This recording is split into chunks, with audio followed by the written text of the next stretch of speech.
Physics क्या किसी भी सब्जेक्ट में आपको प्रॉब्लम नहीं आएगी जब तक आप सफलता क्लासेस के साथ जुड़े हुए हो। ठीक है, तो बिना टाइम वेस्ट किए हुए हम लोग क्या करते हैं कि अभी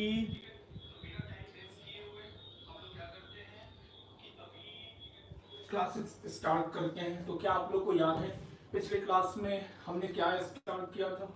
पिछले क्लासेस में क्या किया था हम लोगों ने? शायद वेक्टर्स को रिलेट किया था। फोर्स को एक वेक्टर ही है, तो फोर्स को वेक्टर फॉर्म में रिलेट किया था। आज उस पे कुछ और इम्पोर्टेंट चर्चा करेंगे फोर्सेस को लेके। तो एक बार बस फॉर्मली मैं एक बार सिंपली आपको थोड़ा बहुत डिस्कशन करता हूँ आपसे जो पिछले क्लास में हुआ था। तो मैंने आप लोगों को बताया था कुछ फोर्सेस के बारे में, जैसे नॉर्मल फोर्स, नॉर्मल रिएक्शन। तो नॉर्मल फोर्स किसको बोलते हैं बेटा? नॉर्मल, जब दो सरफेसेज आपस में कांटेक्ट में आए तो उनके बीच के फोर्स को क्या बोलते हैं हम लोग? बताओ। उनके बीच के फोर्स को बोलते हैं नॉर्मल फोर्स, क्योंकि हर एक सरफेस दूसरे सरफेस पे एक परपेंडिकुलर फोर्स अप्लाई कर रहा होता है। एक तरीके से आप ये मान के चलो कि हर एक सरफेस दूसरे सरफेस को कंप्रेस करने की कोशिश करता है। सो उस कंप्रेशन फोर्स के अगेंस्ट जो फोर्स दूसरी सरफेस अप्लाई करती है, इसे ही नॉर्मल फोर्स बोलते हैं। कभी कभी ऐसा भी हो सकता है कि दो सरफेसेस आपस में कांटेक्ट में हो, बट फिर भी नॉर्मल फोर्स उनके बीच में जीरो हो। क्यों? क्योंकि ऐसा मैंने क्या बोला कि नॉर्मल फोर्स नेचर में तभी आता है जब एक सरफेस दूसरे सरफेस को कंप्रेस करने की कोशिश करता है। क्या मेरी बात समझ में आ रही है? क्लियर? जैसे मैं एग्जांपल देता हूँ, मान लो कि ऐसा कुछ सिस्टम है, एक ऑब्जेक्ट ये है और दूसरा इसके साथ यहाँ पे, मान लो कि किसी भी एक सरफेस पे ऐसे रखा हुआ है। क्लियर? सरफेस तो इसके ऊपर लगा रहा होगा, क्योंकि इसके वेट के कारण देखो यहाँ पे समझोगे, अगर मान लो कि ये m1 मास है, ये m2 है, तो इस पे कितना हो गया m1, और इस पे जो फोर्स लग रहा होगा वो कितना होगा m2g। समझ में आ गया? अब ये फोर्सेज कैपेबल है जिसपे ये जो मास है इसको कंप्रेस करने की कोशिश कर रही है। तो इस सरफेस के ऊपर इसके कारण एक कंप्रेशन लग रहा होगा। ठीक, सो उसके अगेंस्ट ये इसके ऊपर एक नॉर्मल फोर्स मान लो कि m1 लगा रहा होगा। बिल्कुल उसी तरीके से यहाँ भी सिचुएशन है कि ये इसके ऊपर कुछ m2 लगा रहा होगा ऐसा। लेकिन सवाल यहाँ पे कि सिर्फ यही दो सरफेसेस आपस में कांटेक्ट में तो नहीं है, यहाँ पर देखो ये दोनों सरफेस भी आपस में कांटेक्ट में है ना। जब दो ऑब्जेक्ट्स एक साथ यहाँ पे जुड़े हुए हैं, मतलब उनके आपस वाले सरफेस भी आपस में कांटेक्ट में है।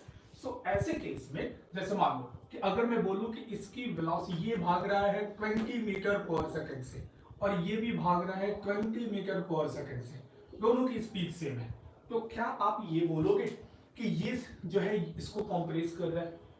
बिल्कुल भी नहीं। क्यों? क्योंकि दोनों को यूनिफॉर्म देख लो, दोनों सेम, दोनों की स्पीड सेम है, तो एक के ऊपर एक जाने की क्या जरूरत है? अगर इसकी स्पीड कम होती, इसकी स्पीड ज्यादा होती, तो ये इसको धक्का मार रहा होता। सो वैसे कैसे बोलते हैं कि हाँ नॉर्मल है? क्योंकि ये इसको कंप्रेस करने की कोशिश कर रहा है। समझ में आ गई बात? क्योंकि इस केस में देखो 20 मीटर पर सेकंड, ये भी 20 मीटर पर सेकंड, इसका मतलब कि इनके बीच में जो ये नॉर्मल फोर्स, मान लो कि ये इस पे कंप्रेस कर रहा हो, ये इस पे फोर्स इधर को अप्लाई कर रहा हो, सो नॉर्मल फोर्स इस केस में क्या होगा? जीरो। क्या मेरी बात समझ में आ गई? क्यों? क्योंकि कोई भी सरफेस भले ही कॉन्टैक्ट में है लेकिन एक दूसरे को कंप्रेस नहीं कर रहे, कोशिश भी नहीं कर रहे। लेकिन अगर ऐसा ही हो जाता सेम केस यहाँ पे, इसकी स्पीड मान लो कि 20 मीटर पर सेकंड किसी भी एक इंस्टेंट पे और इसकी होती 21 मीटर पर सेकंड, सो डेफिनेटली ये जो ब्लॉक है इसको कंप्रेस, ऐसा तो कभी भी पॉसिबल नहीं है कि इस सरफेस की स्पीड इससे ज्यादा हो जाए। क्यों? क्योंकि इसके पीछे या तो दोनों एक साथ चलेंगे या फिर ये आगे को भाग जाएगा, ये पीछे रह जाएगा। मतलब क्या क्या पॉसिबिलिटी है कि इसकी स्पीड हमेशा इससे ज्यादा या इसके बराबर हो। क्लियर? अगर इससे ज्यादा इसकी स्पीड होगी तो ये कांटेक्ट ब्रेक हो जाएगा और ये भागता हुआ चला जाएगा आगे, और इसकी स्पीड कभी भी इससे ज्यादा हुई तो ये इसको कंप्रेस करेगा और फाइनली इन दोनों की स्पीड सेम हो जाएगी। बात समझ में आ गई? क्लियर है ना बेटा? ठीक, इतना ध्यान जरूर रखना कि पीछे वाले की स्पीड जो है ना आगे वाले से कभी ज्यादा नहीं हो सकती है। क्यों? क्योंकि दोनों कांटेक्ट में है। समझ में आ गया? ये बात क्लियर है ना? बिल्कुल। सो ऐसे केसेस में इनके बीच में जो नॉर्मल फोर्स होगा, ये इस पे फोर्स लगा रहा होगा, ये इसके ऊपर न्यूटन्स थर्ड लॉ से फोर्स लगा रहा होगा। सो इस केस में जो नॉर्मल होगा वो जीरो नहीं होगा। समझ में आ गया?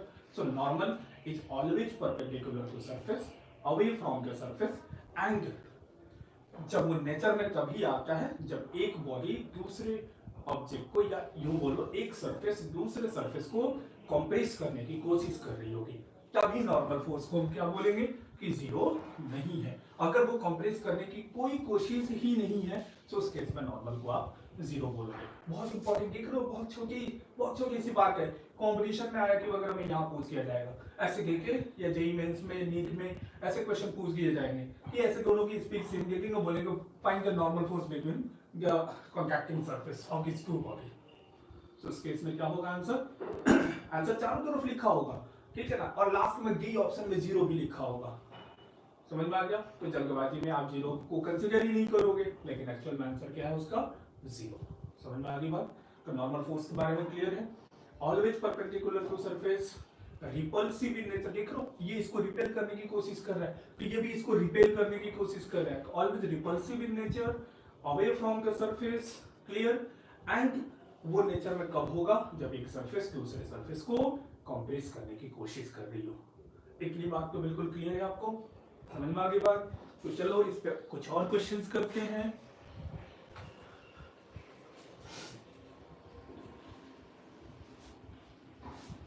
आप देखो बेटा, और क्वेश्चन पे जैसे मान लो कि कल क्वेश्चन हमने किया था, उस पैटर्न को थोड़ा सा और आगे बढ़ाते हैं। मान लो कि ये एंगल 30 डिग्री है और यहाँ ये ऐसा एक क्वेश्चन किया था हम लोगों ने, ये 2 kg का मास है और यहाँ से एक वायर के जरिए, ये पुली है अपनी, पुली के बारे में कल हमने डिस्कशन किया था। पुली को आप मासलेस कंसीडर करोगे, स्मूथ कंसीडर करोगे, क्लियर। जो जहां भी वायर देख रहे हो उस वायर को आप क्या कंसीडर करोगे कि वो मासलेस है एंड इनएक्सटेंसिबल है। इतनी सारी चीजें हमने कल वाली क्लास में डिस्कशन की थी। जिस बच्चे ने कल वाली क्लास नहीं देखी है, काइंडली उस वीडियो को जाकर देखिए, क्लियर। अब ये वायर जो है ना ऐसे यहाँ पे लटका, और अब मैं थोड़ा सा, क्योंकि ऐसा क्वेश्चन एक और हम लोग कल पिछली क्लास में कर चुके थे, तो यहाँ पे एक और पुली लगा देता हूँ मैं, ठीक। और इस पुली से दूसरे वायर से 2 ऑब्जेक्ट ऐसे हैंग हैं, इन दोनों की मास सेम है, m और m। ये मास आपको बताना है कि कितना मास यहाँ पे लगाया जाए कि ये सिस्टम पूरा का पूरा रेस्ट पे रहे। क्वेश्चन समझ में आया कि इन मासेस की, दोनों की मासेस सेम है, ठीक। इन दोनों मासेस की वैल्यू क्या हो ताकि ये पूरा का पूरा सिस्टम जो आप देख रहे हो वो रेस्ट पे रहे, जहां है वैसे का वैसा ही रहे, कोई भी मूवमेंट ना हो। निकाल सकते हो? कोशिश करो जल्दी से, देखो तो कोशिश करो जल्दी से।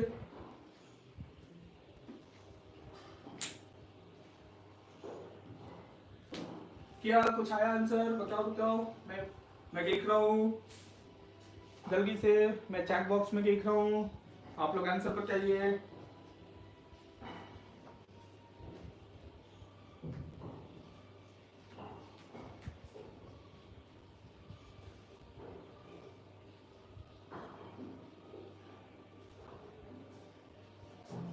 चलो यहाँ पर देखो, कोशिश करता हूँ, ठीक है ना। किसी ने, आप लोगों ने कोशिश किया भी होगा। चलो एक बार देखते हैं। सबसे पहले मैंने क्या बताया था कल कि कोई भी सिस्टम, फिर से रिपीट कर रहा हूं मैं, कोई भी सिस्टम इक्विलिब्रियम में, या फिर यूं बोलो क्योंकि रेस्ट है तो रेस्ट में रहे, और अगर मोशन में है तो यूनिफॉर्म मोशन को मेंटेन करे, दैट इज कॉल्ड इक्विलिब्रियम, ठीक। अगर इक्विलिब्रियम में है, ये तभी हो सकता है जब उसके ऊपर लगने वाले सारे फोर्सेस एक दूसरे के इक्वल एंड अपोजिट हो। क्लियर? समझ में आ गई बात? इतनी बात अपने दिमाग में होनी चाहिए।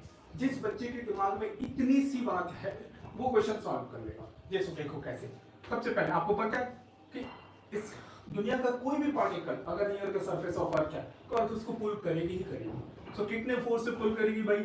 mg।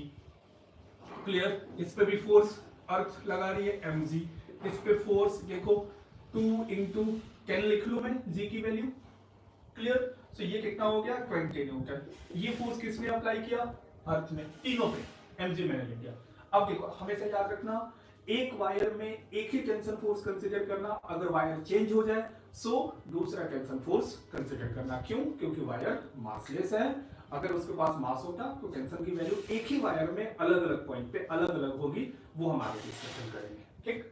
अब यहाँ देखो, जैसे देखो ये एक अलग वायर है, ये एक अलग वायर है। सो यहाँ पे देखो, यहाँ पे फोर्स अगर मैं टी बोलूं तो ये भी फोर्स टी लगेगा। और ऐसे भी पता है कि आपको ये रेस्ट पे है, रेस्ट पे कब होगा, जब टी की वैल्यू mg के बराबर हो जाए।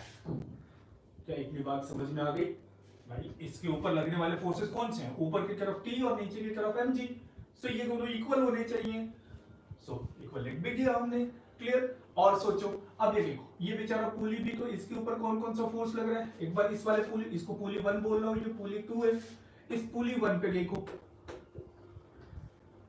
पुली 1 को देखो कि बेचारे के साथ क्या प्रॉब्लम हुआ कि यहाँ देखो, ये जो वायर्स यहाँ से रखे हुए थे, वायर इसके ऊपर फोर्स इधर को अप्लाई कर रहा है, यहाँ से ये अप्लाई, और ये वायर जो है अलग फोर्स ऊपर में, इसको T1 मान रहा हूं मैं। क्यों? क्योंकि वायर चेंज हो गया। सो अलग से टेंशन मैंने इसको कंसिडर कर लिया, क्योंकि ये पुली बेचारा रेस्ट पे है। रेस्ट पे कब होगा, जितना ऊपर फोर्स उतना ही नीचे। अच्छा, इसमें मैंने mg नहीं लगाया, क्यों बेटा?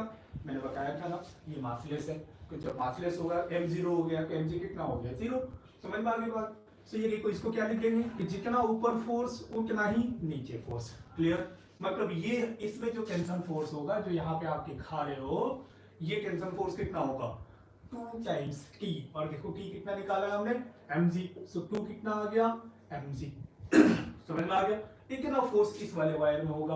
और देखो ये वाली वायर बिल्कुल सेम है, मतलब जितना फोर्स T1 यहाँ पे उतना ही T1 यहाँ पे। और कोई फोर्स लग रहा है यहाँ पे, बिल्कुल लग रहा है। देखो सरफेस के कांटेक्ट में, तो सरफेस इसके ऊपर एक नॉर्मल अप्लाई कर रहा होगा ऐसे। क्लियर? याद करो पिछली क्लास में बताया था कि इसको ऐसे एक्सटेंड कर दो, ये होगी हमारी एक्सिस। क्लियर? जितना एंगल ये है उतना ही एंगल ये निकल कर आएगा। क्लियर? सो देखो ये 20 न्यूटन है, ये 30 है। एक्सिस हमारा कौन सा है, ये और ये। तो देखो ये जो फोर्स है उसके बीच में नहीं है। क्लियर? तो इसको हम क्या करेंगे, ब्रेक कर लेंगे। देखो ये 20, देखो ये एंगल इस पे टिका हुआ है, तो ये कितना आ जाएगा, 20 cos 30, इस डायरेक्शन में 20 sin 30। क्लियर? समझ में आ गया? यही तो वेक्टर है। समझ में आ रहा है? जो हम ऑलरेडी डिस्कस कर चुके हैं। और देखो, क्योंकि ये वो ऑब्जेक्ट रेस्ट पे है, तो रेस्ट पे कब होगा, जितना ऊपर फोर्स उतना ही यहाँ पे। तो नॉर्मल को क्या लिख लेंगे, 20 cos 30। अगर नॉर्मल आपसे पूछ ही जाए तो ये कितना आ जाएगा, बताओ बताओ। cos 30 कितना होता है, √3/2, मतलब 10√3 न्यूटन। इतना नॉर्मल फोर्स आ गया। और डिस्कशन करते हैं, ये जो T1 होगा वो किसके बराबर होगा, 20 sin 30 डिग्री। क्लियर? अच्छा, T1 निकाल रखा है हमने, देखो कितना है, 2mg equal to 20 sin 30 is 1/2। Clear है? समझ में आ गया? हमें निकालना क्या था, ये m, बाकी सबको एक तरफ लेके जाओ। सो m कितना आ गया, ये 10 हो गया, 10 डिवाइडेड बाई 2 इंटू g कितना हो गया, 10 कैंसिल, ये हो गया 0.5 kg। समझ में आ गया बात? मतलब यहाँ 2 kg का ऑब्जेक्ट इंक्लाइन प्लेन पे है, तो आपको कितना मास यहाँ पे हैंग करना होगा ताकि ये पूरा सिस्टम रुका रहे, कितना, सो दैट इज 0.5 kg। देखो कुछ भी है, कहीं भी कुछ भी नहीं है, एकदम बिल्कुल सिंपली हम लोग यहाँ पे सॉल्व कर रहे हैं। देख रहे हो ना, बिल्कुल आसान है, कहीं कुछ भी नहीं है। जल्दी से नोट कर लो।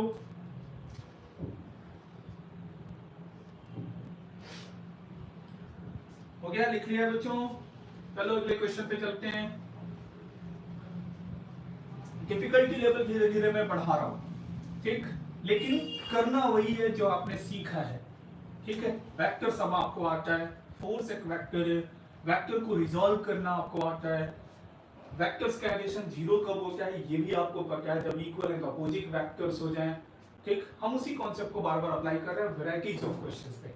अब जैसे देखो, मान लो ये पुली है, एक ऑब्जेक्ट यहाँ पे है, एक मैं यहाँ से पुली लेकर आ जाऊँ, एक ऑब्जेक्ट यहाँ पे है, एक ऑब्जेक्ट यहाँ पे, बिल्कुल अलग तरीके का क्वेश्चन। यहाँ देखो, समझ में आ गया? अगर मैं बोलूं कि ये 2 kg का है, ये भी 2 kg का है, तो बताओ ये मास कितना हो ताकि ये सिस्टम रेस्ट पे रहे। जल्दी से, अब टाइम नहीं लगना चाहिए, जल्दी बताओ। देखो कुछ भी नहीं है,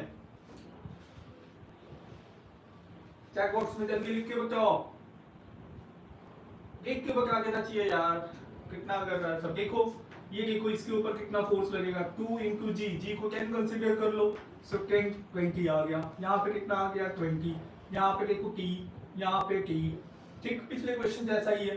सो की कितना आ गया 20 न्यूटन कितना आ गया। अब देखो इस पे कितना लगेगा, देखो कि इस पे टी नीचे लग रहा है, इस पे टी नीचे लग रहा है पुली के ऊपर।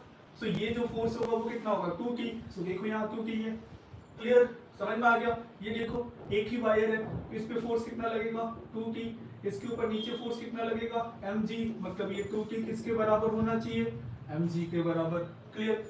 t निकाल रखा है आपने, देखो ये 40 हो गया, इज इक्वल टू mg कितना होता है 10, देखो आ गया m is equal to 4 kg। क्या इतना मुश्किल क्वेश्चन है, आसान क्वेश्चन है बिल्कुल। देखो बच्चे देख के कर जाएंगे यार क्या क्या हो रहा है, ये क्या क्या चीजें हैं, कुछ करने की बात नहीं है, सिंपल सा है, देख रहे हो बिल्कुल सिंपल तरीके से सॉल्व कर रहे हैं।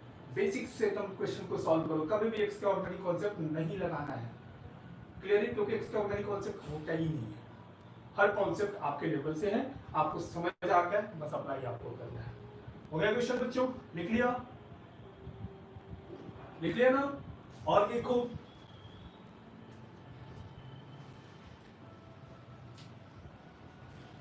और देखो जैसे मान लो और डिफिकल्ट करते हैं, ये रहा मास,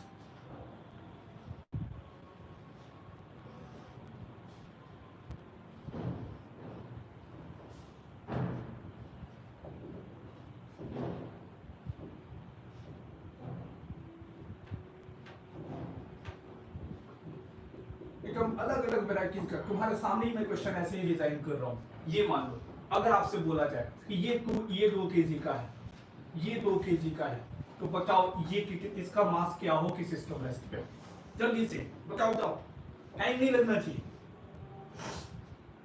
बोलो भाई कितना टाइम लग गया, कुछ भी नहीं है यार। देखो देखो इसको देखो, ये कितना है 2 इंटू जी 10 20 न्यूटन, इस पे कितना फोर्स आ गया की, ठीक। अब देखो ये एक ही वायर है ना, ये यहाँ से लेकर ये पूरा एक ही वायर है, तो हर जगह पे जो टेंशन लिखोगे वो टी लिखोगे, समझ में आ गया। अब इस पुली के ऊपर देखो, यहाँ टेंशन टी है, यहाँ पे टी है, यहाँ पे टी है, क्लियर। इस पे कितना है 20। तो ये बात तो क्लियर हो गया। अगर इस ऑब्जेक्ट को या इस ऑब्जेक्ट को दोनों में से किसी एक को कंसिडर करूं तो क्या लिखूंगा मैं, टी जो है वो 20 न्यूटन है, क्लियर, कितना लिख दिया हमने, समझ में आ गया। और देखो अब सवाल ये है कि ये जो वायर, ये तो अलग वायर है, ठीक है, तो जितना इस पे टी है, तो देखो ऊपर में 2t लगा, तो नीचे में कितना लगना चाहिए 2t। तो इस ऑब्जेक्ट के ऊपर कितना लगेगा 2t, नीचे की तरफ कितना फोर्स हो गया mg। तो देखो 2t किसके बराबर है mg, तो m कितना आ जाएगा 2t divided by g, t निकाल रखा है ये देखो, तो 2 into 40 divided by 10 is equal to 4 kg। हो गया क्वेश्चन सॉल्व, देख रहे हो ना, कुछ भी नहीं होता, देखो सब बिल्कुल आसान है, कहीं कुछ भी कोई एक्स्ट्राऑर्डिनरी कॉन्सेप्ट हम कर ही नहीं रहे, ठीक, देख रहे हो ना, मजा आ रहा है। कोई सा भी क्वेश्चन गिवन हो बेटा, सारे क्वेश्चन हम आसानी से सॉल्व कर सकते हैं, देख लिया, देख रहे हो। और आगे चलते हैं, ये सारे क्वेश्चन मैं खुद से तुम्हारे सामने डिजाइन कर रहा हूं, तुम्हें कंसीडर करते हुए। और देखो एक अच्छा क्वेश्चन करते हैं, ये मजा नहीं आ रहा, छोटे छोटे क्वेश्चन से ये कुछ बढ़िया क्वेश्चन करते हैं। एक बार जेई में आया कि ये एक ऑब्जेक्ट है, एक स्फीयर है, ये क्या है स्फीयर है, जिसकी रेडियस 5 सेंटीमीटर की है, 5 सेंटीमीटर, क्लियर, इतना गिवन है। इस स्फीयर को हमने कुछ इस तरीके से रखा है, एक ये है पोजीशन, ऐसे अटका लिया है किसी भी चीज में, ऐसे होता है ना गांव में गेम जो करके किसी भी चीज में ऐसे अटका लिया है, क्लियर। ये गिवन है कि यहां से लेकर यहां तक की जो हाइट है वो 3 सेंटीमीटर है, और यहां से लेकर यहां तक की जो हाइट है वो 4 सेंटीमीटर है, ऐसा क्वेश्चन में गिवन है। और रेडियस उस स्फीयर का 5 kg है, इस स्फीयर का मास 10 kg गिवन है, 10 kg is the mass of the sphere. अब सवाल ये है, देखो अच्छा क्वेश्चन है, बढ़िया क्वेश्चन है, इसको बहुत ध्यान से समझोगे।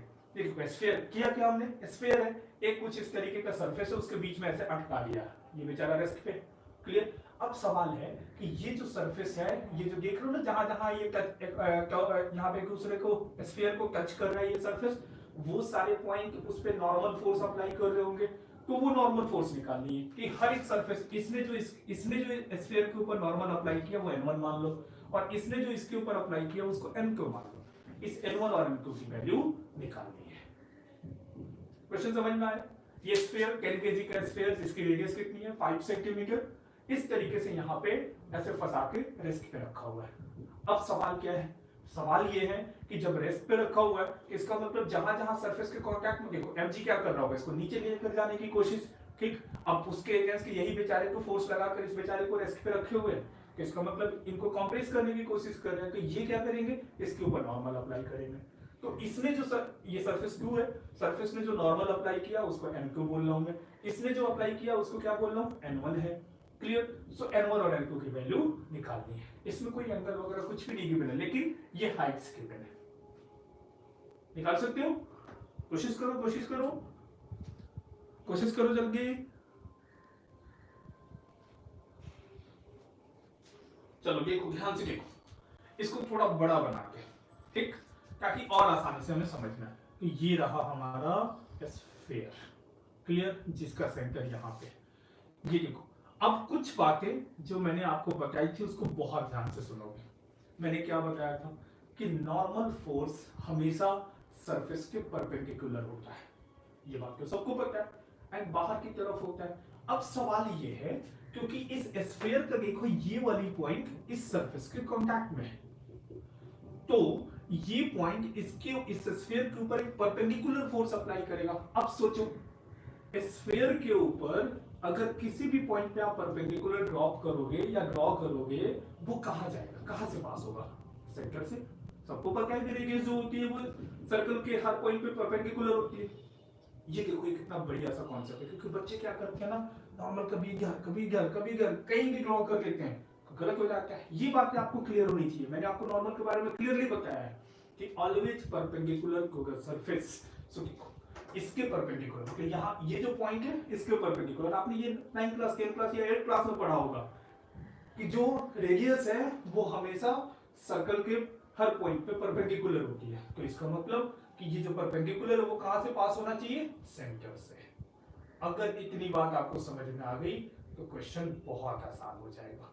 ये देखो, ये N1 हो गया, क्लियर। उसी तरीके से अब यहाँ पे बात करते हैं कि ये देखो, ये कैसे फोर्स लगा रहा होगा, ये भी इस तरीके से ताकि सेंटर से पास हो। तो ये कितना हो गया, N2। ये जो अप्लाई कर रहा था वो किस डायरेक्शन में, N1, जो मैंने यहाँ पे शो किया है।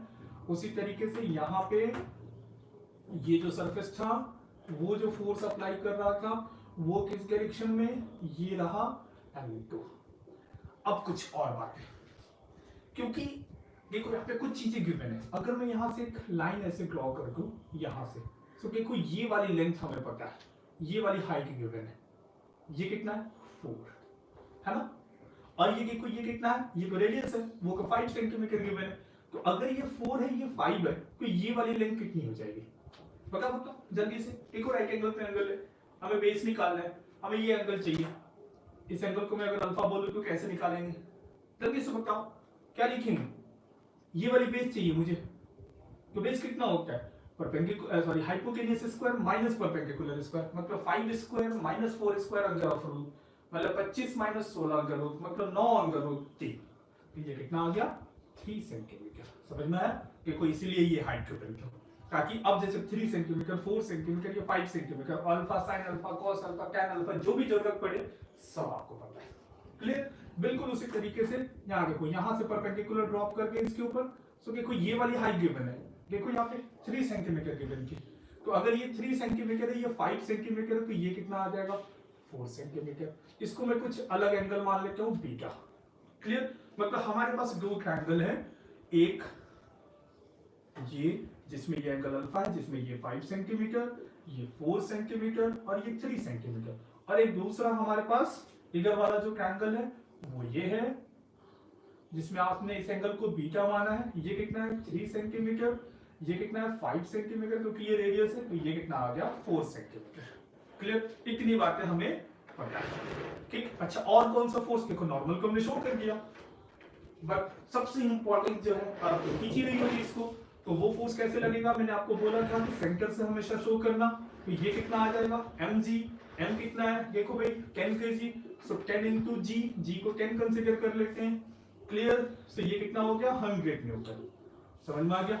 अगर इतनी बातें आपको समझ आ गई है ठीक है, तो अब ये क्वेश्चन सॉल्व हो गया है, अब कुछ भी नहीं है, क्लियर है। अब देखो मैंने आपको क्या कहा था, याद करो, इस पूरे स्फीयर के ऊपर स्फीयर, अब सब कुछ हटा रहा हूं मैं, क्लियर। अच्छा देखो नॉर्मल ऐसे है, तो आपको याद होगा ना वेक्टर में मैंने बताया था कि उसकी मैग्नीट्यूड को सेम रखते हुए इसको पैरेलली हम ऐसे शिफ्ट कर सकते हैं कि ये सेंटर से मैं नॉर्मल ऐसे शो कर दूं n1, देखो तो ये किया ना, इसको पैरेलली यहां से शो कर, हम तो पैरेलली शिफ्ट कर ही सकते हैं वेक्टर को, आपने पढ़ा भी है, ठीक, कि वेक्टर चेंज नहीं होगा जब तक कि हम उसकी लेंथ और डायरेक्शन को चेंज ना करें, तो डायरेक्शन तो वही है, पैरेलली शिफ्ट किया, ठीक है। देखो ये एंगल अल्फा है, तो अगर मैं यहाँ पे ऐसे ड्रॉ कर दूं तो अभी भी एंगल अल्फा ही, तो देखो डायरेक्शन चेंज नहीं हुआ, और नॉर्मल पे n1 ही माना है हमने, ठीक।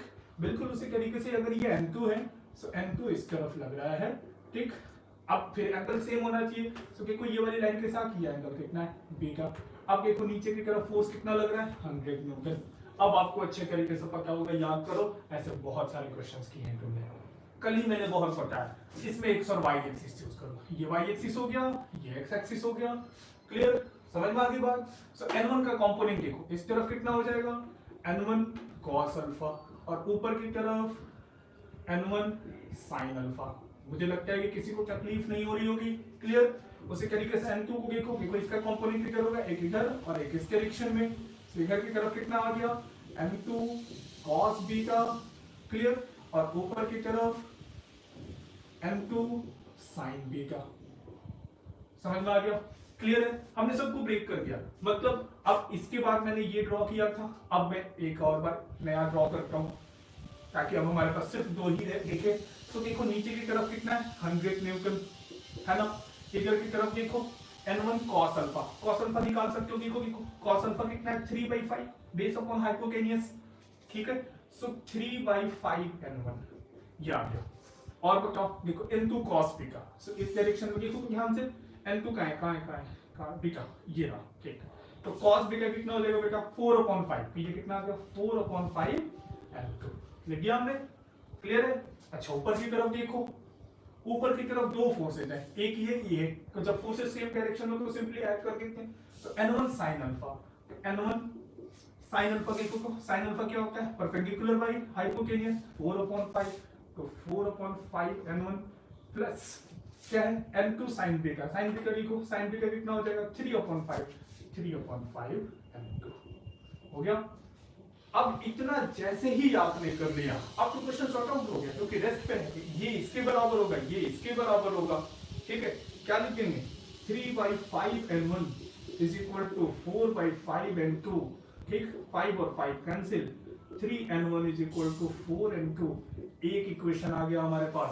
ऊपर में देखो वो कितना है, 4/5 n1 plus 3/5 n2 is equal to 100, clear. अब क्या करना है, यहां से n1 निकाल कर यहां प्लेस कर देना, हो गया, n1 n2 सॉल्व हो गया। दो इक्वेशन है, आपको तो आता ही है, 10th क्लास में आपने पढ़ा है कि सब्स्टिट्यूशन है, एलिमिनेशन है, जो आता है सब करो, जो मन करे कोई करो, n1 n2 की वैल्यू सॉल्व हो जाएगी। तो एक डिफिकल्ट क्वेश्चन जो जेई में पूछा गया था, बट डिफिकल्ट बेसिकली नहीं है इसमें, वो तो कॉन्सेप्ट है।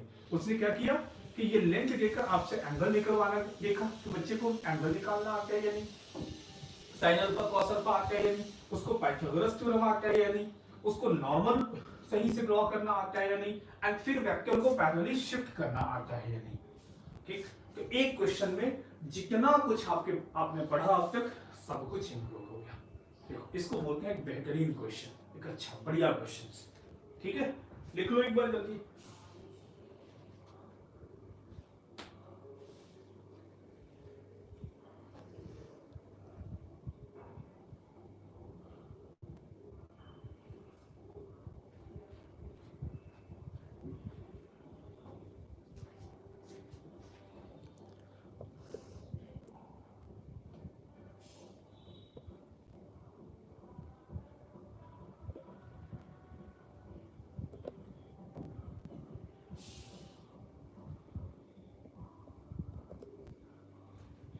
देखिए बच्चों, चलो अगले क्वेश्चन पे चलते हैं। तो इतनी बातें आपको समझ में आ गई। तो न्यूटन्स लॉज ऑफ मोशन का आपका इक्विलिब्रियम के पार्ट में काफी अच्छे अच्छे क्वेश्चंस मैंने आपको कराए। ये अच्छे क्वेश्चन से बढ़िया क्वेश्चन बोले जाते हैं सबको, ठीक है। और अगर चीज आपको ये आ गया तो देखो वेक्टर का कितना बढ़िया यूज आपको समझ में आ गया। देख लो एक बेसिक क्लास आप सीधा आप यूं बोलो न्यूटन्स लॉज ऑफ मोशन को कर रहे हो, बच्चे परेशान हो जाते हैं। देखो मैं तुम्हारे सामने कर रहा हूं मैं, ऐसा कोई भी लगा तुम्हें परेशानी वाली बात, कहीं भी परेशान होने वाली बात नहीं है। सिंपल तरीका अप्लाई करोगे क्वेश्चन आसान रहेगा। मैंने आपको फिर पहले भी बताया है कि फिजिक्स यूनिफिकेशन में बिलीव करता है। एक लॉ जो आपको आना पता है उस लॉ से मल्टीपल कॉन्सेप्ट्स डेवलप किए जा सकते हैं। समझ में आ गया? तो एक न्यूटन्स लॉ कि ये न्यूटन से जितने भी क्वेश्चंस आपने किए ना, न्यूटन्स का फर्स्ट लॉ है। फर्स्ट लॉ क्या कहता है कि हर एक ऑब्जेक्ट अगर रेस्ट पे है तो रेस्ट पे रहना चाहता है, अगर मोशन में है तो यूनिफॉर्म मोशन। जैसे ये टर्म आता है ना यूनिफॉर्म मोशन, यूनिफॉर्म मोशन का मतलब क्या होता है? Velocity constant. Again vector, speed नहीं बोला मैंने क्या बोला? Velocity constant. वेलोसिटी कांस्टेंट का मतलब क्या है कि अगर वो इस डायरेक्शन में 10 मीटर पर सेकंड से जा रहा था तो इस डायरेक्शन में 10 मीटर पर सेकंड से ही जाएगा, इसको बोलेंगे वेलोसिटी कांस्टेंट। समझ में आ गया? क्योंकि अगर वो 10 मीटर पर सेकंड से 12 मीटर पर सेकंड हुआ तो मैग्नीट्यूड चेंज हो गया, मतलब वेलोसिटी चेंज। अगर वो ईस्ट से वेस्ट की तरफ या ईस्ट से नॉर्थ की तरफ जाने लगा तो अगेन डायरेक्शन चेंज हो गया, फिर वेक्टर चेंज, फिर वेलोसिटी चेंज हो गया।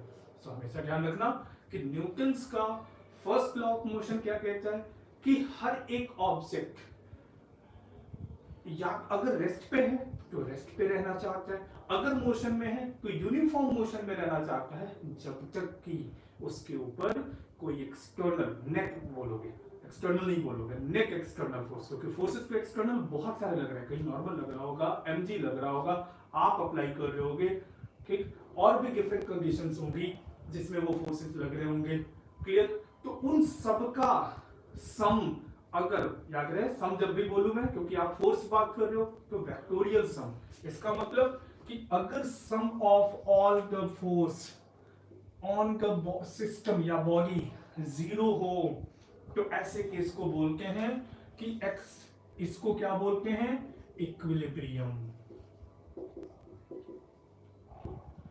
इक्विलिब्रियम का सेंस समझ में आ रहा हो? इक्विलिब्रियम का मतलब होता है कि अगर ऑब्जेक्ट रेस्ट पे था, वेलोसिटी उसकी 0 थी तो हमेशा 0 रहेगी, मतलब वो ऑब्जेक्ट रेस्ट पे था तो रेस्ट पे रहेगा। और वेलोसिटी, देखो वेक्टर लिख रहा हूं मैं, इज इक्वल टू कांस्टेंट, ठीक है ना, यहां भी वेक्टर साइन लगा दो, कोई प्रॉब्लम नहीं है। वेलोसिटी वेक्टर कांस्टेंट, इसका मतलब कि अगर वो एक पर्टिकुलर डायरेक्शन में जा रहा था, एक पर्टिकुलर मैग्नीट्यूड से जा रहा था, तो वो मैग्नीट्यूड और डायरेक्शन टाइम के साथ साथ कांस्टेंट होगा। कब? जब ये कंडीशन फुलफिल होगा। अगर ये कंडीशन फुलफिल नहीं हुआ तो इसका मतलब बॉडी जो है वो एक्सेलरेट कर जाएगी, और इसको बोलते हैं Newton second law of motion. क्या बोलते हैं उसको? If sum of all the force, basically ये क्या है? एक्सटर्नल, हम आगे डिस्कस करेंगे क्यों एक्सटर्नल लिख रहा हूं मैं। एक्सटर्नल अगर 0 नहीं है तो इसका मतलब बॉडी के पास एक एक्सेलरेशन होगा। वो एक्सेलरेशन कैसे लिखा जाएगा? Sum of all external force divided by mass of the system. याद होगा आप लोगों को, लिखते हो ना 9th क्लास में आपने पढ़ा था, force equal to mass time acceleration. गलत पढ़ते हो वहां पे, फोर्स नहीं होता वो, एक फोर्स नहीं है वो जितने भी फोर्सेस लग रहे हैं उसके ऊपर उन सबका वेक्टोरियल सम है, इसीलिए मैंने समेशन साइन दिया हुआ है। समेशन का मतलब सबका एडिशन। देखो फोर्स के ऊपर वेक्टर भी दिया है क्योंकि ये वेक्टर है, तो sum of all the external force vector divided by the mass, वो होगा एक्सेलरेशन। अगर sum of all the external force 0 है तो इसका मतलब कि बॉडी की वेलोसिटी कांस्टेंट होगी, एक्सेलरेशन 0 होगा। देख रहे हो ना, अगर ये 0 हो गया तो एक्सेलरेशन क्या आ जाएगा? 0। एक्सेलरेशन का मतलब ये होता है वेलोसिटी को बढ़ाना, और अगर वो वेलोसिटी के अपोजिट डायरेक्शन में, इसको रिटार्डेशन बोलते हैं या रीएक्सेलरेशन बोलते हैं, जानते होंगे आप लोग इसको, हिंदी में इसको हिंदी में त्वरण बोलते हैं ना, याद होगा। तो एक्सेलरेशन 0 होगा तभी ये कंडीशन है। So that is the type of equilibrium जो हमने ऑलरेडी न्यूटन्स लॉज में डिस्कस किया है। अब सवाल है मैंने यहाँ पे एक्सटर्नल क्यों लिखा? क्योंकि देखो एक सिस्टम के ऊपर मान लो कि 2 ऑब्जेक्ट है, अब वो आपस में फोर्स लगा रहे होंगे, क्लियर। हम बाहरी फोर्स भी लगा रहे हैं, उसके ऊपर को फोर्सेस की वैरायटीज है, मतलब कुछ इंटरनल फोर्सेस भी होंगे, कुछ एक्सटर्नल फोर्सेस भी होंगे। अब क्योंकि इंटरनल फोर्सेस की खूबी क्या होती है, मान लो कि एक सिस्टम, जैसे मान लो कि कोई भी एक बॉडी है, क्लियर, इसके दो मॉलिक्यूल्स को कंसीडर करो, तो ये मॉलिक्यूल इस पे फोर्स लगा रहा होगा, ये मॉलिक्यूल इस पे फोर्स लगा रहा होगा, दोनों सेम मैग्नीट्यूड के होंगे, अपोजिट डायरेक्शन में होंगे, तो वो कैंसिल होंगे। आपको पता है कि जब दो फोर्सेस इक्वल और अपोजिट डायरेक्शन में होंगे तो वो कैंसिल आउट हो जाते हैं। तो कोई भी रिजिड बॉडी आपके पास है तो उसमें इंटरनल फोर्स का जो सम होगा, क्योंकि वो सारे कैंसिल आउट हो जा रहे हैं, वो जीरो होगा, इसीलिए मैं इंटरनल ना लिख के सिर्फ एक्सटर्नल लिख रहा हूं। समझ में आ गया? आप यहां पे नेट फोर्स लिख सकते हो, कोई प्रॉब्लम नहीं, आप सिर्फ ये लिख सकते हैं कि sum of all the force equal to mass time acceleration. समझ में आ रहा है? लेकिन आपको ध्यान में रखना होगा, क्योंकि sum of all the force में क्या क्या आएगा, external plus sum of all the force internal equal to mass time acceleration, ऐसे लिखोगे ना, क्योंकि देखो कि हमने इंटरनल फोर्सेस के बारे में बोला कि ये अगर मान लो कि इसको एक फोर्स F से खींच रहा था, कि ये भी इसको F4 से खींच रहा होगा, देखो दोनों सेम मैग्नीट्यूड अपोजिट डायरेक्शन, ये कैंसिल हो गए। कैंसिल हो गए मतलब इसका सम हमेशा क्या होगा, जीरो। क्लियर है? तो इसका मतलब ये जो है इक्वेशन देखो, सॉरी यहां पे, क्लियर है बेटा? समझ में आ गया? कोई दिक्कत नहीं है। इसको Newton first law of motion है, ये Newton second law of motion है, कुछ भी नहीं है। अगर ये लॉ आपको पता है कि न्यूटन फर्स्ट लॉ लिखने में कितना टाइम लगता है बेटा, देखो अगर ये जीरो है, ये लिख दिया हमने, इसका मतलब एक्सेलरेशन क्या हो गया, zero, velocity constant, this one is called equilibrium, translational equilibrium. समझ में आ गया? अब ये ट्रांसलेशन पढ़ेगा, रोटेशन के बारे में डिस्कशन नहीं कर रहे हैं। क्या मेरी बात समझ में आ गई? यहाँ तक तो बिल्कुल क्लियर होनी चाहिए आपको। इस लॉ में कहीं कोई प्रॉब्लम है? तो Newton first law of motion पे ऑलरेडी हमने इक्विलिब्रियम को कंसीडर करके बॉडी को रेस्ट करके बहुत सारे क्वेश्चंस 2-3 क्लासेस से लगातार हम कर रहे हैं, ठीक है। तो अब देखो, अब थोड़ा सा चलते हैं Newton second law of motion के ऊपर।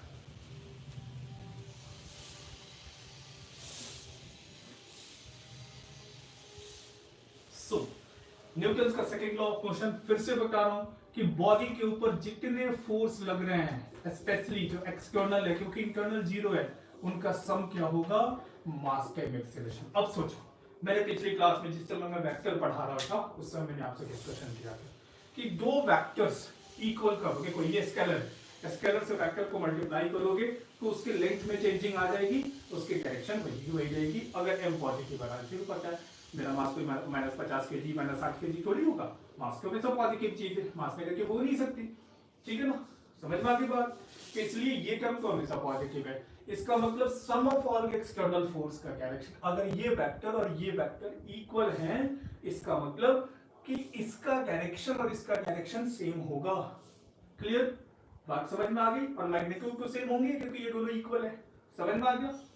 क्लियर है ना? देखो बेटा, वेक्टर जो है ना, इसके बगैर तो फिजिक्स होती ही नहीं है, ठीक। बहुत सारे टीचर ऐसे मिल जाएंगे बिना वेक्टर का भी पढ़ा देते हैं, ठीक। मुझे नहीं पता कैसे पढ़ाते हैं, ठीक, वो महान लोग हैं, मैं उनके चरण स्पर्श करता हूँ। मैं अपनी बात करता हूँ, मैं बिना वेक्टर का नहीं पढ़ा सकता। क्यों? क्योंकि आप देख रहे हो यहाँ पे बेटा कि अब मैं इसको ऐसे लिख रहा हूँ तो मैं कैसे बोलूँ इसको कि force equal to mass time acceleration होता है। मेरे कॉलेज में मेरे से पूछा कि Newton second law of motion बताओ, प्रोफेसर ने पूछा मेरे से, मैंने बोला sum of all the force equal to mass time acceleration, एक थप्पड़ मुझे। तो मैंने पूछा सर क्या गलती होगी, तो उन्होंने बोला वेक्टर कौन लगाएगा, sum of all the force vector equal to mass time acceleration vector. हमेशा ध्यान में रखना बेटा, न्यूटन का जो सेकंड लॉ ऑफ मोशन है वो ये होता है, sum of all external force vector equal to mass time acceleration vector. अब पुरानी चीजें, वेक्टर्स का जो बेसिक क्लास था उस पे मैंने आपको बताया था, दो वेक्टर्स इक्वल कब होते हैं, जब उनका डायरेक्शन सेम हो और उनकी मैग्नीट्यूड बराबर हो। समझ में आ गई बात? इसका मतलब कि ये जो सम ऑफ ऑल द फोर्स है उसका डायरेक्शन और एक्सेलरेशन का डायरेक्शन सेम होना चाहिए। समझ में आ गई बात? इसका मतलब बॉडी उसी डायरेक्शन में एक्सेलरेट करेगा जिधर सम ऑफ ऑल द फोर्स है। एग्जांपल लो, जैसे मान लो कि मेरे ऊपर इधर 20 न्यूटन लगा, इधर को 30 न्यूटन लगा, मैं किधर जाऊंगा, इधर 30 न्यूटन लगा। क्यों? क्योंकि नेट फोर्स इधर की तरफ है, 30 - 20 यही हो गया ना नेट फोर्स। समझ में आ गई बात? एक्सेलरेशन कितना आ जाएगा, नेट फोर्स कितना लगा, 30 - 20 डिवाइडेड बाय मेरी मास 60 kg मान लो, ठीक, सो डिवाइडेड बाय 60। समझ में आ गया? ये एक्सेलरेशन हो गया मेरा, क्लियर है? कभी भी ये मत लिखना कि 30 न्यूटन इधर लगा के 30 बाई मास और इधर एक्सेलरेशन होगा 20 बाई मास, गलत। हमेशा कब लिखोगे? पहले नेट फोर्स फाइंड करोगे और नेट फोर्स को फाइनली मास से डिवाइड करोगे, तब जाकर वो एक्सेलरेशन होगा। ये मत बोलना कि इधर वाले फोर्स के कारण एक्सेलरेशन हो जाएगा 30 न्यूटन डिवाइडेड बाई 60 केजी और इस इधर वाले के कारण हो जाएगा 20 न्यूटन डिवाइडेड बाई 60। गलत है भाई, एक फोर्स कभी भी एक्सेलरेट करने के काम नहीं आता। अगर सिस्टम पे एक ही फोर्स लग रहा है तो अलग बात है, लेकिन एक से ज्यादा फोर्स अगर सिस्टम पे लग रहा है तो उन सबका कंबाइंड जो इफेक्ट होगा वही यहाँ पे नेट फोर्स में लिखा जाएगा, ठीक है। और अभी जो मैंने एग्जांपल आपके सामने दिया कि 30 न्यूटन इधर लगा 20 इधर लगा तो मैं किधर जाऊंगा? तो डेफिनेटली 30 न्यूटन की तरफ। क्यों? क्योंकि नेट फोर्स का डायरेक्शन किधर होगा? देखो 30 एक वेक्टर, जैसे मान लो कि मैं यहाँ पे हूँ, मैं यहाँ पे हूँ, ठीक। ये मेरे हाथ को पकड़ के 30 न्यूटन से कोई खींच रहा है इधर, और इधर वाले मेरा जो हाथ है इसको पकड़ के खींच रहा है कोई 20 न्यूटन से। समझ में आ गया? मेरे ऊपर अगर डिस्कस करूं तो मेरे ऊपर नेट फोर्स किधर लग रहा है? इस तरफ कितना? 30 माइनस 20 न्यूटन, यही लग रहा है ना? समझ में आ गया? मतलब इन दोनों को कंबाइन करके मैं ये लिखूंगा। और फिर अगर मेरी मास 60 केजी है तो मैं अपनी एक्सेलरेशन को क्या लिखूंगा? ये 30 माइनस 20 डिवाइडेड बाई 60। ये तो मैग्नीट्यूड हो गया, डायरेक्शन किधर होगा? इधर की तरफ नेट फोर्स है, इधर की तरफ एक्सेलरेशन होगा।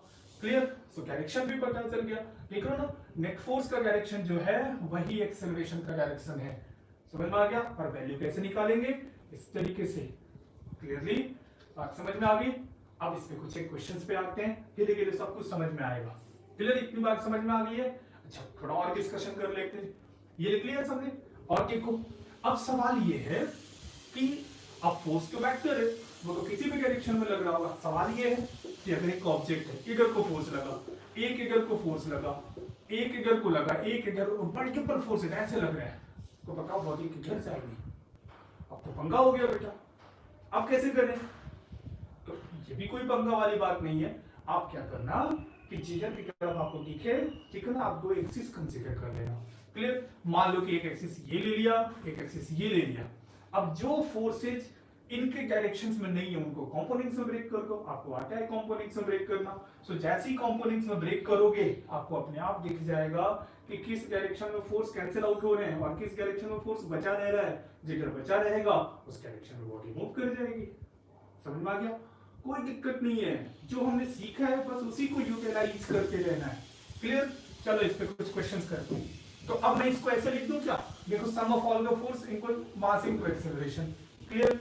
अब देखो, अगर देखो ये वेक्टर है ना, तो याद करो हर वेक्टर को x component i cap, y component external, y component j cap, ऐसे लिख सकते हो।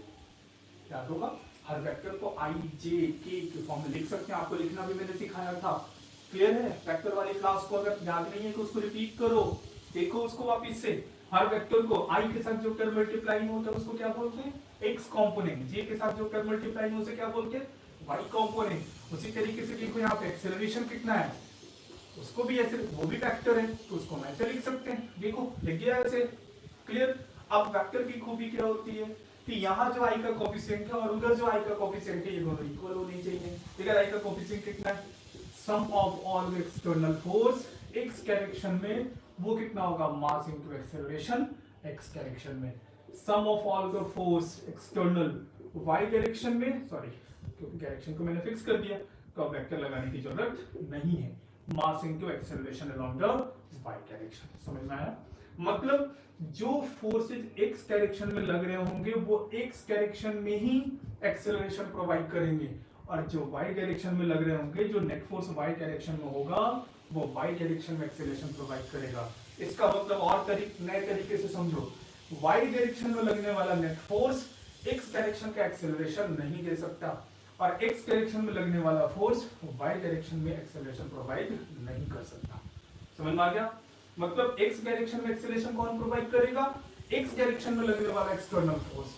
y डायरेक्शन में एक्सेलरेशन कौन प्रोवाइड करेगा? y डायरेक्शन में लगने वाला फोर्स। कुछ बातें सीख रहे हो? समझ में आ रहा है? इसका मतलब क्या है कि जब भी एक्स डायरेक्शन में एक्सेलरेशन निकालना हो आपको सिर्फ एक्स डायरेक्शन वाले फोर्सेस को कंसीडर करने हैं, वाई वाले को भूल जाना है।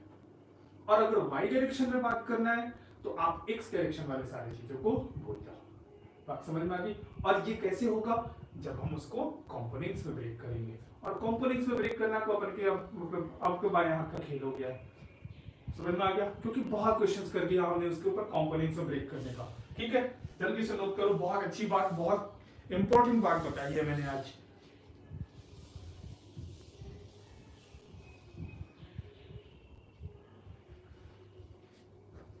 लिख लिया सबने? समझ में आ गया ना सब किसी को? अब देखो, जैसे मान लो कि अगर ऐसा हो जाता, एक सिंपल से क्वेश्चन से स्टार्ट करते हैं। मान लो कि ये पुली है यहां पे, ऐसे ये पुली यहां पे बंधा हुआ है, एक धागे से एक ऑब्जेक्ट यहां पे है और एक दूसरा ऑब्जेक्ट यहां पे। ये मान लो 2 केजी का है, ये 3 केजी का है। देख के ही बताओगे, क्योंकि अब पास देखो दोनों तरफ इक्वल नहीं है, तो इसका मतलब ये रेस्ट पे नहीं होंगे। अब ये मूव कर जाएगा, करेगा ना बेटा? किस तरफ मूव करेगा? सबके दिमाग में ये बात आ गई, भाई ये 3 केजी है, जरूर ये नीचे जाएगा, क्योंकि अब इसको ज्यादा फोर्स से खींच रही है। कितने फोर्स से खींच रही होगी? देखो 3 इंटू जी को मैं 10 कंसिडर कर रहा हूँ, 30 न्यूटन से नीचे खींच रही होगी। 2 केजी को कितने से खींच रही होगी? 2 इंटू जी, मतलब 20 न्यूटन से इसको खींच रही होगी। समझ में आ गया? इस तरीके को, तो ये क्या होगा नीचे की तरफ। अब ये पुली रेस्ट है, वही बेसिक कंडीशन, पुली मासलेस है, स्मूथ है, रोटेट नहीं कर रहा, मतलब धागा जो इसके ऊपर जैसे ऐसे सरक गया। समझ में आ गई बात? क्लियर है? यहाँ पे ऐसे बस ऐसे ऊपर से आ गया, पुली रोटेट नहीं कर रही, पुली को कंसीडर करके कोई फायदा है नहीं। क्लियर? समझ में आ गया? फिर वही देखो, जो बेसिक कंडीशन है ना हमेशा ध्यान में रखोगे, अगर क्वेश्चन में नहीं गिवेगा तो आप उसको मान लोगे। क्या क्या बेसिक कंडीशन का? पुली मासलेस होगा, ठीक, पहला। पुली स्मूथ होगा, ओके। दूसरा, ये जो वायर जिससे ये दोनों ऑब्जेक्ट बंधे हुए हैं, ये वायर इनएक्सपेंसिबल होगा, मतलब ये रबड़ की तरह नहीं है, फैले भी नहीं, इनकी लेंथ हमेशा फिक्स रहेगी और इनकी मास को कंसीडर नहीं करना है, मतलब ये मासलेस होगा एंड इनएक्सटेंसिबल होगा। बात समझ में आया? क्लियर है बेटा? अब इस पे आते हैं। इतना कॉन्सेप्ट ना हमेशा ध्यान में रखोगे। और ये भी मैंने आपको बताया पिछले क्वेश्चंस में कि अगर वायर एक ही है और वो मासलेस है, इनएक्सटेंसिबल है, तो आप एक ही टेंशन की वैल्यू कंसीडर करेंगे। हम इसके बारे में आगे चर्चा करेंगे, ऐसा क्यों, ठीक। मास होने से क्या फर्क पड़ जाएगा? फर्क पड़ेगा, धीरे धीरे हमें समझ में आएगा। अभी हम बस एक आइडियल केस लेके चलना है, ऐसा तो होता नहीं रियल लाइफ में, लेकिन अभी क्योंकि आपकी लेवल बहुत छोटी है, धीरे धीरे जैसे जैसे टाइम निकलेगा फिर आपकी लेवल इंक्रीज होगी, फिर आप सब कुछ समझना स्टार्ट करोगे, फिर हम रियल वाले प्रॉब्लम्स लेकर आएंगे। वायर में मास दे देंगे, पुली को मासलेस हटा के उसको मास के देंगे, वो रोटेट भी कर रहा होगा, सब हम धीरे धीरे, ठीक है ना, धीरे धीरे काम करेंगे। अभी फिलहाल स्टिकनेस से बात करो। सो इसके ऊपर जो टेंशन फोर्स लग रहा होगा वो ये, इस पे टेंशन फोर्स, ये टेंशन मैंने आपको बोला सेम होगा, एक वायर में एक ही टेंशन फोर्स अप्लाई कर दिया। क्लियर? अब सोचो, क्योंकि आपको पता है कि ये नीचे गिरेगा, ये ऊपर गिरेगा, तो क्या मैं इसकी एक्सेलरेशन नीचे मान लूं? क्या इसकी एक्सेलरेशन ऊपर मान लूं? अब सवाल ये है कि ये A1 है और ये A2 है, तो क्या ये दोनों बराबर होंगे? बिल्कुल बराबर होंगे। क्यों? क्योंकि देखो ये जो धागा है, अगर मान लो कि इसकी लेंथ 1 मीटर है, तो ये 1 मीटर तो फिक्स होना चाहिए। जितना 1 सेंटीमीटर ये नीचे गिरेगा तो 1 सेंटीमीटर ये ऊपर जाएगा ना। कभी तो इनके बीच का एक्सेलरेशन जो है, सॉरी, इनके बीच का लेंथ हमेशा फिक्स रहेगा। इसका मतलब कि 1 सेकंड में जितनी वेलोसिटी से नीचे गिरेगा उतनी वेलोसिटी से ऊपर जाएगा। इसका मतलब कि दोनों की एक्सेलरेशन सेम होगी। तो हम इस केस में A1 और A2 ना मान के सिर्फ E मान लेंगे। और अब आपको, क्योंकि अब एक्सेलरेशन आ गया है, तो अब आप उसको नेट फोर्स इक्वल टू 0 नहीं लिखोगे। समझ में आ गया?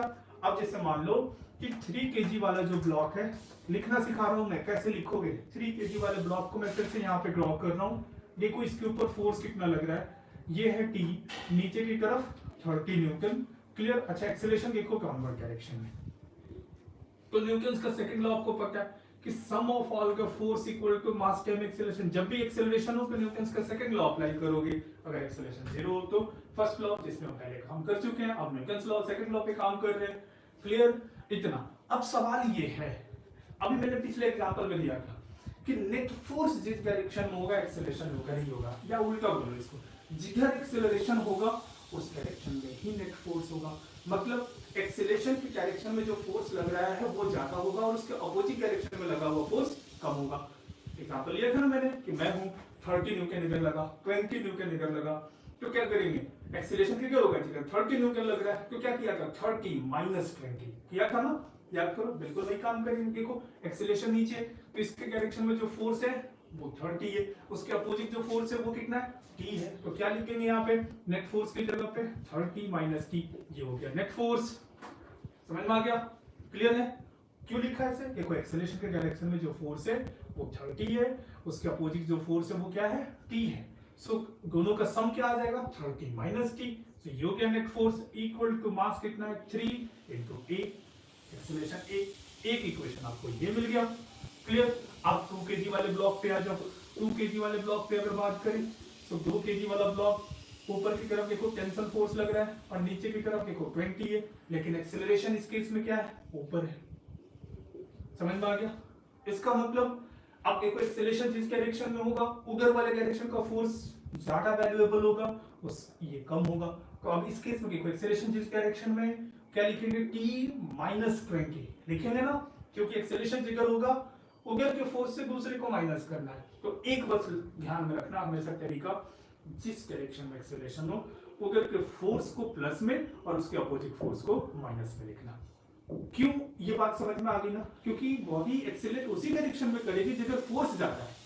समझ में, मैंने बताया ना 30 न्यूटन इधर 20 इधर, तो मैं किधर एक्सेलरेट करूंगा, जिधर 30 न्यूटन लग रहा है।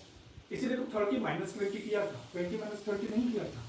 समझ में आ गई बात। तो ये रूल बना लो अपने दिमाग में कि जिस डायरेक्शन में एक्सेलरेशन है उस डायरेक्शन के फोर्स को प्लस में लिखना, उसका अपोजिट फोर्स को माइनस में लिखना। और इस रूल के बेसिस पे क्या लिखेंगे, एक्सेलरेशन के डायरेक्शन में फोर्स कौन सा है, t, प्लस में लिख लिया, और माइनस 20 इक्वल टू इसका मास कितना था, 2 kg मल्टीप्लाइड बाय एक्सेलरेशन 2।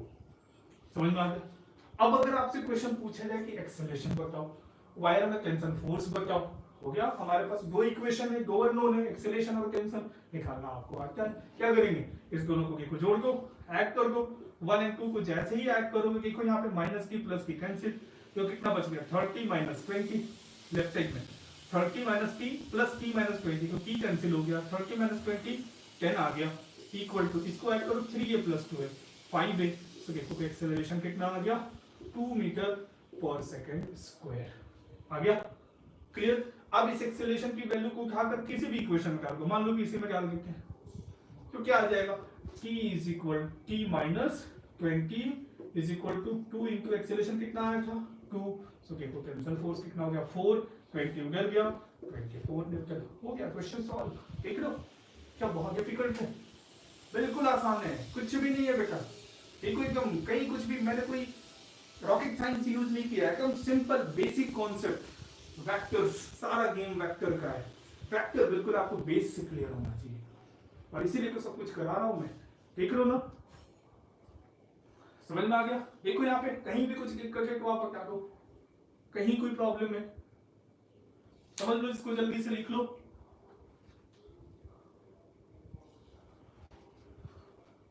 ठीक है बेटा, लिख लिया है सबने, है ना, सब कुछ बिल्कुल क्लियर, कोई दिक्कत नहीं है। क्या किया, मैं फिर से समझा रहा हूं, एक बार फिर से देखो।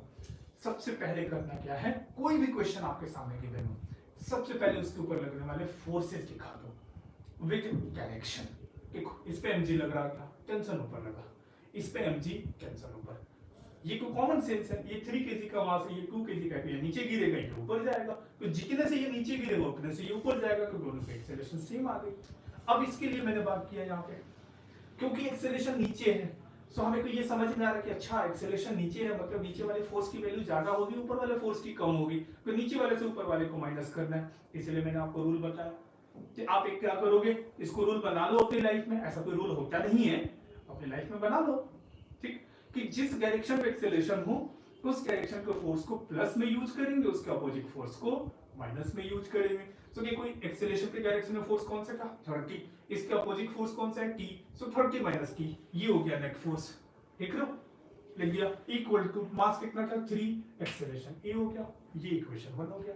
अब 2 kg पे बात करते हैं, 2 kg में देखो एक्सेलरेशन इसका ऊपर है, तो ये बात तो समझ में आ गई, अच्छा एक्सेलरेशन ऊपर है, इसका मतलब ये वाली फोर्स वैल्यूएबल होगी, ये ज्यादा पावरफुल होगा इसके कंपेयर में। हम क्या लिखेंगे t-20। फिर वही रूल में फिर बता रहा हूँ कि जिस डायरेक्शन में एक्सेलरेशन हो उसको प्लस लिखो, उस वाले डायरेक्शन वाले फोर्स को पॉजिटिव लिखो, उसके अपोजिट वाले को नेगेटिव लिखो। तो देखो क्या लिखा, t-20 equal to mass time acceleration. देखो दोनों को ऐड किया, एक्सेलरेशन आ गया, एक्सेलरेशन की वैल्यू किसी भी एक इक्वेशन में डाल दो, तुम्हारा टेंशन फोर्स आ गया। देखो मैंने आपने सीखा है एलिमिनेशन, सब्स्टिट्यूशन, जो भी आप बोलो इसको, जिस भी तरीके से सॉल्व करना आपने सीखा है, कोई भी अप्लाई करो, क्या फर्क पड़ता है। देखो कॉमन सेंस है, मैथमेटिक्स से प्यार होना चाहिए। ऐसे थोड़ी है कि हमें यहाँ पे लिखेंगे बाय यूजिंग सब्स्टिट्यूशन मेथड, घंटा कुछ नहीं, ठीक है ना, कुछ भी नहीं, बेकार की बातें ये, ठीक। ज्यादा डिफिकल्ट टर्म्स पे कंसीडर नहीं करोगे, सब्स्टिट्यूशन मेथड, एलिमिनेशन मेथड कुछ नहीं है, सब बेकार है, ठीक है। साइंटिस्ट ने अपने मजे लेने के लिए नए नए नाम बना दिए, तरीका आपको पता है। देखो इन दोनों को ऐड करके हमें दिख रहा है कि गायब हो जाएगा, एक्सेलरेशन आ जाएगा। अब ये कौन सा मेथड है, दोनों का एडिशन है, ये कोई सब्स्टिट्यूशन या एलिमिनेशन थोड़ी है। ये सब बेकार की चीजें, इन सारी चीजों में नहीं फंसोगे, ठीक। दिमाग, माइंड यूज होना चाहिए, समझ में आ गई बात, क्लियर है बेटा। यहाँ देखो सब कुछ आ गया, सॉल्व हो गया, क्लियर, मेरे ख्याल से बिल्कुल क्लियर है आपको सब कुछ। अब इसके ऊपर Newton second law of motion के ऊपर बहुत बढ़िया बढ़िया सवाल नेक्स्ट क्लास में, जो मंडे वाली क्लास है उसमें करेंगे, मिस नहीं करिएगा आप लोग, क्योंकि वो अगर क्लास मिस हो गया तो न्यूटन का सेकंड लॉ ऑफ मोशन पूरा गायब हो जाएगा आपके माइंड से। लेकिन ये पूरा जो आज मैंने कराया है उसको डेफिनेटली आप अपनी कॉपी में अच्छी तरीके से आज देखेंगे। जैसी क्लास खत्म होती है वीडियो को पॉज, जो भी क्वेश्चंस है वीडियो को पॉज करके आप उस क्वेश्चन को खुद से सॉल्व करेंगे। खुद से सॉल्व करने को अगर कहीं दिक्कत आ रही है तो फिर वीडियो ऑन करके आप उसका देख लेना, जो मैंने आपको सॉल्व करके यहाँ पर दिखाया है, वरना कोशिश करना खुद से करने का। ये सब करके मिलेंगे, ठीक है, अगली क्लास में, इस आशा के साथ कि आप एक जिम्मेदार भारतीय की तरह, एक इंडियन की तरह आप अपने घर में रहेंगे, सुरक्षित रहेंगे, आप अपनी फैमिली को भी सुरक्षित रखेंगे और सबका हेल्प करेंगे। Thank you so much, take care, bye bye.